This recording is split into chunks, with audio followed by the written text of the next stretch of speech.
Hello and welcome to the study and share with 97। ये मेरे channel का नाम है, जो कि गूगल पर डालोगे तो आप मेरे चैनल पे ले आएगा। और यूट्यूब पर अगर सर्च करना है तो उसका नाम 21st सेंचुरी स्टडी है। तो इसमें हम अभी क्लास फोर्थ के एक इंग्लिश के चैप्टर के बारे में पढ़ेंगे, जिसका नाम है नेवर कंप्लेन। ये प्राइवेट बुक है, एनसीईआरटी नहीं है, तो प्राइवेट बुक का भी चैप्टर अपने को करना रहता है। तो एक बार देख लेते हैं इस चैप्टर का नाम क्या है। इस चैप्टर का नाम है नेवर कंप्लेन, यानी हमें कभी भी शिकायत नहीं करनी चाहिए। शिकायत कर सकते हैं हम, ऐसी बात नहीं है कि शिकायत नहीं करनी चाहिए, लेकिन ये कि हाँ, हर वक्त हमें शिकायत नहीं करनी चाहिए। और ये क्लास फोर्थ में काफ़ी मतलब एक अच्छा चैप्टर दिया गया है आज की जनरेशन को देख के। जो आजकल के बच्चे हैं वो ज़्यादा परेशान रहते हैं। तो स्टार्ट करते हैं चैप्टर को। पहले पढ़ते हैं लेट्स टच ऑन, किस बारे में ये चैप्टर है। In this chapter we are going to read the story of a girl name Sheena. इस चैप्टर में हम एक लड़की की स्टोरी पढ़ेंगे जिसका नाम शीना है। वो always see negative in everything, जो हर चीज को ना नकारात्मक तरीके से यानी नेगेटिव तरीके से देखती है। कोई भी चीज उसके साथ गलत होती है तो उसे लगता है कि वो सब चीज उसी के साथ होती है। और अगर आपको उसके चैप्टर जैसा कोई अगर मूवी वगैरह देखनी है तो एक मूवी है सलमान खान की, गॉड टू सी ग्रेट हो। उसमें भी ऐसा ही रहता है कि जब भी कोई चीज मतलब उसके साथ गलत होती है वो तो सीधा डायरेक्टली भगवान को बोलता है कि भगवान आपने मेरे साथ इस तरीके से करा। She is negative in everything and doesn't know how to solve her problem. उसे ये भी नहीं पता कि उसे अपनी परेशानियां कैसे सॉर्ट आउट करनी है, कैसे अपनी परेशानियों को सुलझाना है। But one day her father makes her understand that she should try to find brighter side of the problem and learn from the difficulty rather than feeling bad, sorry finding bad. और उसके पिताजी फिर एक दिन उसे समझाते हैं कि तुम हर चीज की नेगेटिव साइड क्यों देखते हो, तुम उसकी ब्राइटर साइड भी देखो कि उसमें अच्छा क्या हो सकता है या उससे क्या सीख मिल सकती है। और वो उसको एक छोटे से एग्जाम्पल के थ्रू ये बात को समझाते हैं। ठीक है, तो पढ़ते हैं इस चैप्टर में क्या है। और पहला क्वेश्चन है, how will you handle if someone मॉक्स you. आप कैसे हैंडल करते हो किसी बंदे को अगर कोई बंदा आपको मॉक करता है। मॉक मतलब मजाक उड़ा रहा है या किसी तरीके की कोई मतलब बुली कर रहा है, इस तरीके की चीज कर रहा है। तो what will you do if you fail in the class test. और आप तब क्या करोगे अगर आप क्या कहते हैं कि क्लास के टेस्ट में फेल हो जाते हो तो बच्चे आपके साथ मजाक उड़ाते हैं, तब आप क्या करोगे। तो स्टोरी कुछ इस प्रकार स्टार्ट है। Once upon a time there was a girl name Sheena well lived with her father. एक लड़की है जिसका नाम शीना है जो अपने पिताजी के साथ रहती है। She always use to see negative in everything. वो हमेशा हर चीज के अंदर नेगेटिव ही चीज देखती है, नकारात्मक चीज उसके दिमाग में बसी हुई है। Whether it's her school work और डे टू डे थिंग्स, चाहे वो उसके स्कूल की काम वगैरह हो, स्कूल लाइफ हो या उसके डेली लाइफ हो। When ever she felt helpless, और जब वो हेल्पलेस फील करती है कि उसकी कोई मदद नहीं कर सकता, she use to approach her father. वो अपने पिताजी के पास जाती है and complain about the worries of her life every single time. और अपने जो भी उसकी परेशानियां है ना वो अपने पिताजी को बताती है कि पापा मेरे साथ ऐसा ऐसा हुआ है। अकॉर्डिंग टू हर, उसके अनुसार, हर life was full of sorrows. उसके अकॉर्डिंग जो है उसकी पूरी जिंदगी जो है दुखों से भरी हुई है। She got tired of struggling and fighting in are all of the time. वो कहती है मैं पूरी जिंदगी इससे लड़ती रहूंगी और मेरे साथ ही सारी परेशानियां आती हैं। तो इस तरीके की एक बच्ची है जो अपने आप से भी परेशान हो गई है। उसे लगता है कि जो भी सारी चीजें हो रही हैं बुरी, वो सिर्फ उसी के साथ हो रही है और किसी के साथ नहीं हो रही। One day she was failed in English class test. अब क्या होता है, एक दिन वो इंग्लिश के टेस्ट में फेल हो जाती है। उसके स्कूल में कोई टेस्ट होता है इंग्लिश का और उसमें वो फेल हो जाती है। Her classmate made fun of her. उसके जो दोस्त यार हैं वो उसका मजाक उड़ाते हैं। आपके भी दोस्त यार मजाक उड़ाते होंगे अगर आप फेल हो जाते होगे तो। वैसे तो हम नहीं चाहते कि आप फेल हो, लेकिन अगर ऐसा हो जाता है तो आपके दोस्त यार वगैरह आपका मजाक उड़ा रहे। जो ऊपर क्वेश्चन था ना कि आप कैसे मॉक करोगे, मॉक मतलब इन चीजों से कैसे बचोगे। So she felt very humiliated. उसे बड़ा बुरा लगता है भाई, उसे शर्मिंदगी ऐसा महसूस होती है कि मैं फेल हो गई। As soon as she came back home, और जब वो घर आती है जितनी जल्दी हो सकता है। देखो उस दिन काटना बड़ा भारी पड़ता है, जिस दिन आप क्लास में आपके साथ कुछ बुरा इवेंट हो जाए ना, वो दिन काटना स्कूल में बड़ा भारी पड़ता है। तो जितनी जल्दी हो सकता था वो वापस आती है। She put her bag aside and went directly to her father and hugged him. वो अपना बैग को साइड में रखती है और भागते हुए जाती है और अपने पिताजी को गले लगा लेती है। She had tears in her eyes. उसकी आंखों में आंसू होते हैं। हर फादर आस्क्स, और एक अच्छे पिता की तरह एक जो उसके पिता होते हैं वो भी उससे पूछते हैं कि बेटे क्या हो गया। वॉट हैपन डियर, इसका मतलब यही कि बेटे क्या हुआ। वाई आर यू क्राइंग, तुम रो क्यों रही हो। She answered with very depressed heart. वो बड़े दुख भरे दिल से, बड़ी मतलब मायूसी से आंसर करती है। Why every bad thing happens only with me. हमेशा ये सारी की सारी परेशानियां या बुरी चीजें मेरे साथ ही क्यों होती हैं, और किसी के साथ क्यों नहीं होती पापा? My life is full of problems, मेरी जो जिंदगी है वो परेशानियों से भरी हुई है। As one problem gets solve, जैसी ही एक परेशानी खत्म होती है अनदर प्रॉब्लम सून फॉलोज, उसके साथ ही दूसरी प्रॉब्लम मेरे साथ खड़ी हो जाती है। As she narrated to her father that happened in the class, और वो अपने पिताजी को बोलते हैं जो जो चीजें उसके साथ क्लास में हुई होगी उसके बारे में वो बताती है।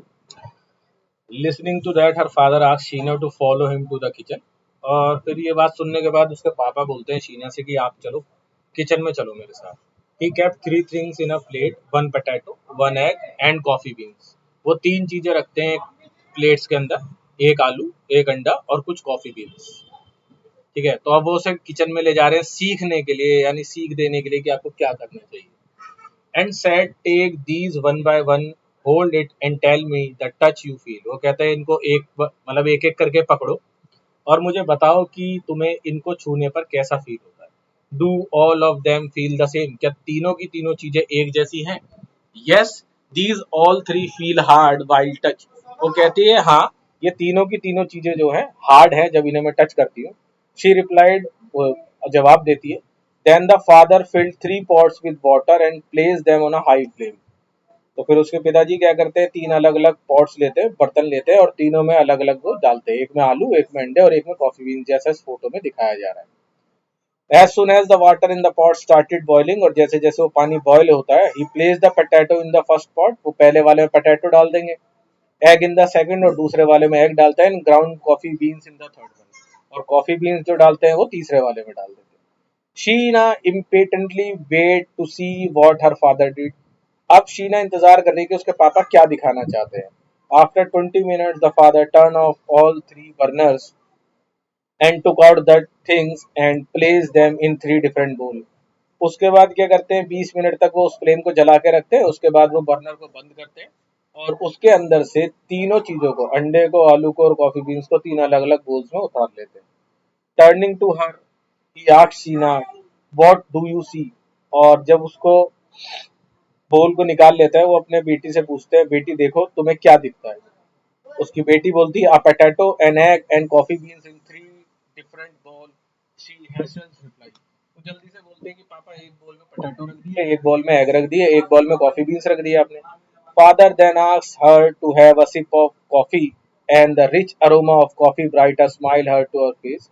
और जब वो कहते हैं कि ठीक है तुम एक कॉफी बनाओ और उसकी सिप करो, मतलब उसका एक थोड़ा सा कॉफी को पी के देखो, तो जो उसकी रिच एरोमा है ना, उससे तुम्हारे चेहरे पे देखो कितनी अच्छी खुशबू, स्माइल आएगी इसकी खुशबू की वजह से।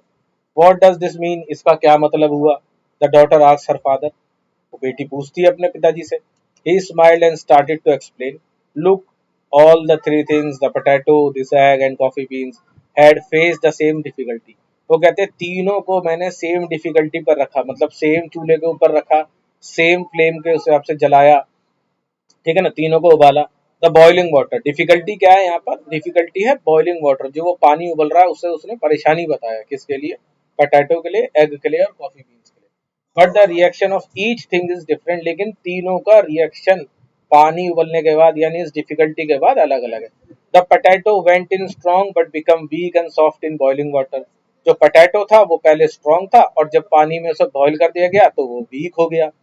And the egg, which was weak before the thin outer shell was protecting its inner liquid part, now its some inner part of the egg has become hard। वो कहते हैं वो जो अंडा है जो पहले से लिक्विड फॉर्म में था इस शेल के अंदर, वो उबलने के बाद हार्ड हो गया। अब हार्ड होने के बाद उसने इस डिफिकल्टी को फील कैसे करा कि वो पहले लिक्विड था अब वो हार्ड हो गया, यानी पहले वो कमजोर था अब वो मजबूत हो गया। However, the ground coffee beans are unique, और वो कहते हैं जो ये ग्राउंड कॉफी बीन्स है, जो कॉफी के जो दाने थे, ये सबसे ही अलग है। After exposing them to boiling water, जैसे ही मैंने उन्हें बॉइलिंग वाटर में डाला, they have change their colour and created something new, उन्होंने उस पानी का ही कलर बदल दिया और उन्होंने एक नई तरीके की चीज उसमें बना दी। जैसे कॉफी बनाते हैं ना, तो कॉफी बनाने के लिए जब बीन्स डालते हैं तो कलर भी छोड़ती है, चाय पत्ती भी कलर छोड़ती है। The father further asked Sheena, now tell which one are you among these three. Father कहते हैं कि बताओ अब इन तीनों में से तुम क्या हो। Do you think of yourself as potato, क्या तुम आलू हो, और एन एग, या तुम अंडे की तरह हो, और कॉफी बीन्स, या तुम कॉफी बीन्स की तरह हो। How do you respond when difficulty Knox at your door, तुम कैसे रिस्पॉन्स करोगी, कैसे उस चीज को फेस करोगी जब परेशानी तुम्हारे दरवाजे पर आएगी, यानी तुम्हारे साथ परेशानी आएगी तो तुम इन तीनों में से किसकी तरह अपने आप को बताओगी। नाउ आई अंडरस्टूड पापा, I should see the positive side of the things. वो कहती है मैं समझ गई पापा आप क्या कहना चाह रहे थे, मैं आज से हर चीज की पॉजिटिव साइड देखूंगी। फ्रॉम नाउ ऑनवर्ड्स, आज से I will search for the brighter side of the problem and learn from the difficulty rather then finding bad. वो कहती है ठीक है, मैं आज से जो भी मेरे साथ परेशानी होगी उससे कुछ ना कुछ सीखने की कोशिश करूंगी, ना कि उसे बुरा समझने की कोशिश करूंगी। वेरी गुड माई डॉटर, वो कहते हैं बहुत अच्छे मेरी बच्ची। द फादर अप्रिशिएट करते हैं अपनी बच्ची को and gave her a warm hug, फिर उसे गले लगाते हैं। Let's go out and cheers with ice cream, वो कहते हैं चलो बाहर चलते हैं और आइसक्रीम खाएंगे। व्हाट डू यू से, ही एडिड, वो बोलते हैं क्या क्या कहती हो, बाहर चले और आइसक्रीम खाए। Yes but the chocolate one, she chuckled and they both went out, वो कहती है हाँ चॉकलेट भी खाएंगे आइसक्रीम भी खाएंगे, और उसके बाद वो दोनों बाहर चले जाते हैं। ये चैप्टर यहीं खत्म हो जाता है। तो इस चैप्टर में हमें सीखने को ये मिलता है, मोरल है देखो नीचे, every problem has two side, हर परेशानी की दो साइड होती है। ईदर फील द सॉरो, या तो तुम उसको लेकर दुख बनाते रहो बैठ के कि हाँ सारी चीजें मेरे साथ ही हो रही है, मैं ही परेशान हूँ, और लर्न टू टैकल इट, या तुम कोशिश करो कि उसके ऊपर से ओवरकम कैसे कर सकते हैं एंड मूव अहेड हैप्पीली, और उससे आगे बढ़ जाओ।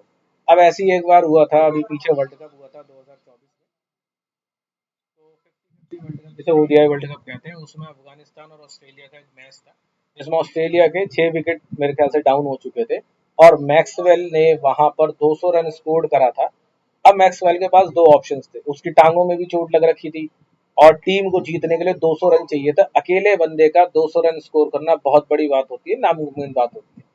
तो उसके पास दो ऑप्शन थे, या तो वो रिटायर्ड हेड हो जाता कि ठीक है भाई मैं आगे नहीं खेल सकता मेरे चोट लग गई, तब भी टीम उसे कुछ नहीं बोलती, या फिर वो वहां पर डटा रहता और डटे रहने के बाद वो वहां पर खेलता रहता। और उसने वही चीज चुनी कि ठीक है मैं डटा रहूंगा, मैं मेरे देश की बात है, मैं डटा रहूंगा, मैं खेलता रहूंगा, और वो खेलता रहा, उसने वो 200 रन पूरे अचीव करे।